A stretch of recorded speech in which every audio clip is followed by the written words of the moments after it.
안녕하세요. 판타지소설 작가 김선민입니다. 오늘 같이 해볼 탑볼 판타지 내용은 이제 어반 판타지인데 제가 제목을 비춰봤어요. 어반 판타지는 언제 붐이 오나? 자, 제가 어반 판타지를 굉장히 애정하고 너무 좋아하는 장르지만은 아직 붐이 안 와가지고 좀 아쉬운 마음에 한번 제가 애정을 담아가지고 만들어본 마지막 회차입니다. 오늘 다뤄볼 거는 두 가지 작품인데 하나는 월야 환담, 하나는 왼팔입니다. 둘 다 어떻게 보면은 그 어반 판타지 장르에서는 되게 인기가 있고 재미있는 작품인데 상대적으로 월야 환담이 좀 더 이제 대중적인 인지도가 있을 것 같아요. 그래서 보면은 월야 환담 같은 경우에는 2002년 파피루스에서 출간이 됐었고 왼팔은 2001년에 드림필드에서 출간이 됐습니다. 월야 환담 얘기부터 해보면은 월야 환담은 굉장히 이제 홍정훈 작가님이라는 유명한 작가님이 만든 시리즈죠. 그래서 비상하는 매, 더 로그 이런 식으로 좀 유명한 판타지 작품을 가지고 계신 홍정훈 작가님의 작품으로 좀 세계가 되게 독특해요. 그래서 채월야, 창월야, 광월야 이 세 가지 시리즈 출간했는데 채월야가 제일 앞에 있는 작품인데 광월야 같은 경우에는 버전이 좀 여러 개가 있어가지고 제가 중간에 이거는 못 봤던 것 같은데 이 광월야 시리즈 같은 경우에는 카카오 페이지 쪽에 이제 올라와 있더라고요. 그래서 한국에서는 이 어반 판타지라는 장르 자체가 별로 인기가 없는데 이거는 인기가 많아지고 팬덤이 좀 많아요. 그래서 어반 판타지라는 장르를 좀 소개를 드리면은 어반 판타지는 일단은 뭐 의미적으로 보면은 현대적인 도시에서 일어나는 장르인데 이 어반 판타지라는 장르 자체가 좀 이게 뭐라고 설명해야 될까요? 좀 고딕풍 호러와 판타지가 섞여 있는 작품이라고 보시면 돼요. 그래서 이제 우리가 유명한 게 월드 오브 다크니스라고 해서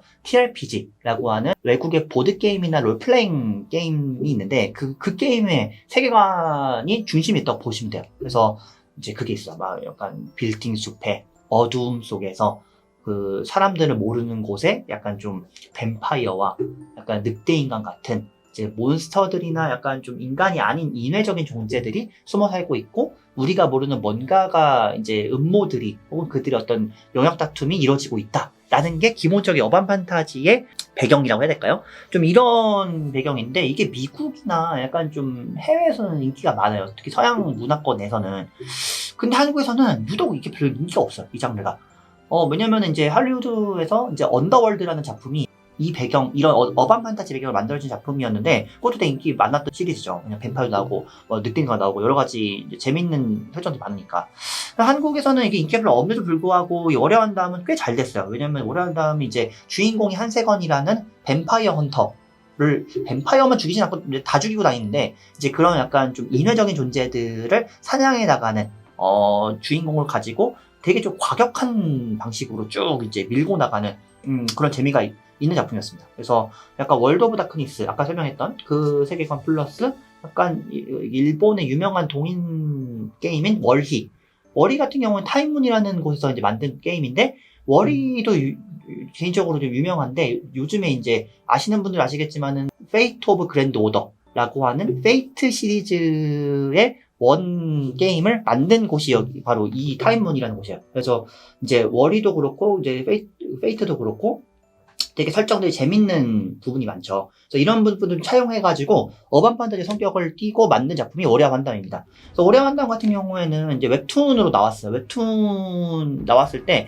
되게 재밌었는데 웹툰은 좀 아쉬웠던 게 그 소설의 내용이 되게 디테일하게 많거든요. 그 내용들이 조금 띄엄띄엄 들어간다 할까? 왜냐면 아무래도 분량이 좀 웹툰이 더 적으니까. 그래가지고 이 월야 환담을 쓰신 홍정호 작가님의 그 디테일한 측면들 이게 약간 좀 생략돼가지고 그 부분이 아쉽습니다. 이 월야 환담은 지금도 인기가 제일 많은 게 텀블벅이라는 크라우드 펀딩 사이트에서 외장판 펀딩도 했어요. 근데 굉장히 빠른 시간 안에 꽤 많은 금액을 성공해가지고 역시 월야 환담의 팬덤은 여전하구나 라는 거를 볼 수 있었습니다.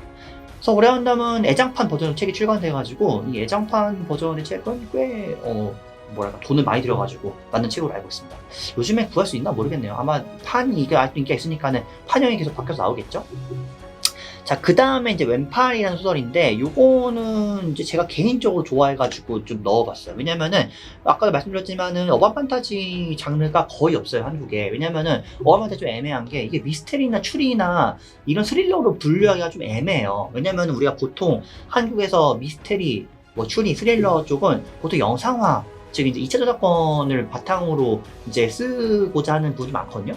근데 이제 여기다가 만약에 어반 판타지 같은 좀 규모가 큰 내용이 들어가 버린다. 예를 들어가지고 뭐 뱀파이어, 뭐 늑대 인간, 괴물 이래 버리면은 일단 CG 값이 더 많이 들어가잖아요. 그래서 보통 우리가 스릴러라든지 이런 그 미스터리를 만든 제작사는 조금 소규모의 제작사일 경우가 많기 때문에 이렇게 좀 블록버스터급으로 제작비 늘어나면 굉장히 좀 힘들어합니다. 근데 이제 보통은 우리가 그래도 인기가 많은 IP면은 돈을 좀 들여가지고 투자를 모아가지고 만들기도 할 텐데 일단 한국에서 어반 판타지 자체가 인기가 별로 없다 보니까는 그런 투자를 먹기 쉽지가 않은 거예요. 그래가지고 여러 가지 그런 어른들의 사정에 맞춰가지고 어반 판타지 소설도 그다지 많이 나오지 않는 거죠. 근데 이제 방진호 작가님 같은 경우에는 이런 액션 SF 활극 소설을 되게 많이 쓰시고 쭉 시리즈를 이어서 내고 계세요. 그래서 저는 개인적으로 이 작가님의 작품이 좀 더 조명됐으면 싶은 마음이 좀 있어요.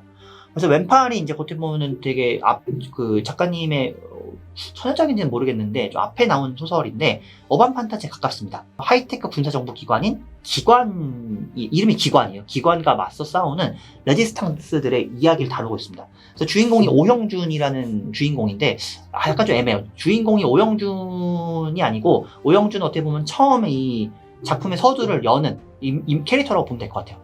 이게 되게 특이한 게 김치찌개에 섞인 나노금속을 먹고 생체병기를 몸 안에 진행이 되면서 이 기관의 표적이 되고 이 오형준을 구해준 이제 레지스탕스들의 이야기를 다룬 게 이 소설이라고 보시면 돼요. 그래서 약간 군상극에 가깝기 때문에 주인공이다 아닌 거를 조금 구분하기가 좀 어려운 부분인데 주인공은 따로 있다고 봐야 됩니다. 근데 이때 되게 특이한 게 이제 나노 금속을 가지고 이제 이 오형준이라는 인물이 캐릭터가 변신을 막 해요. 갑자기 막 이제 나노 머신이 발동을 해가지고 이 설정은 사실 일본 만화인 암스 97년도 출간이거든요. 이 암스라고 하는 만화에도 비슷한 설정이 있어요. 근데 이 당시가 왜 그러냐면은 그때 약간 나노라고 하는 이름이 전 세계적으로 약간 유행하는 느낌이었어요. 그러다 보니까 이게 약간 좀 컨텐츠적으로 많이 활용되는 방식. 그래서 약간 진짜 뭐 세포보다 적은 기계가 약간 인간의 몸에 들어와서 뭔가 되게 많은 걸 할 수 있어 라고 하는 새로운 발견이랄까? 이런 것들이 좀 되게 작가들의 상상력을 자극했다고 할까요? 그래가지고 그 당시에 보면 만화든 소설이든 나노금속이라고 하는 것들을 차용한 주제들이 꽤 있었던 것 같아요. 그래서 약간 좀 이게 오형준이라고 하는 인물을 이제 보호하기 위해서 나온 이제 인물이 주인공인 장도검인데 전직 기관원이야. 기관에서 이제 레지탕스 활동을 하고 있는데 이제 왼팔이 기계고 눈도 기계고 성대도 기계라서 사이보그예요, 사이보그. 그래서 약간 보면은 이런 레지탕스들의 활약으로 좀 한국이 되게 뭔가 기계와 병기로 무장이 된 굉장히 좀 전 세계적으로 센 군사를 가지고 있는 이런 식으로 이제 무대가 설정이 돼 있어요. 그래서 한국에서는 되게 보기 드문 장르 소재다. 왜냐면은 SF랑 활극이랑 첩보물. 한국은 첩보물이 이게 많지 않거든요. 첩보물이랑 액션이 섞여 있기 때문에 되게 재밌는데 또 너무 독특해가지고 그냥 조명받지 못한 게 아닌가 생각이 들어가지고 개인적으로 이 방진호 작가님의 작품들이 좀 많이 조명됐으면 좋겠다라고 생각을 했습니다. 그래서 오늘은 이제 어떻게 보면은 제 개인적 애정이 가득 담긴 어반 판타지 관련해가지고 얘기를 해봤는데 저는 언젠가는 붐이 올 거라고 생각을 하고 소설에서도 충분히 이런 어반 판타지류가 인기를 끌 수 있을 거라 생각하기 때문에 내가 만약에 어반 판타지 좋아하는데 소설에 좀 관심이 있다 하시는 분들은 한번 지도해 보시면 좋을 것 같습니다. 네, 오늘 여기까지 하겠습니다. 네, 감사합니다.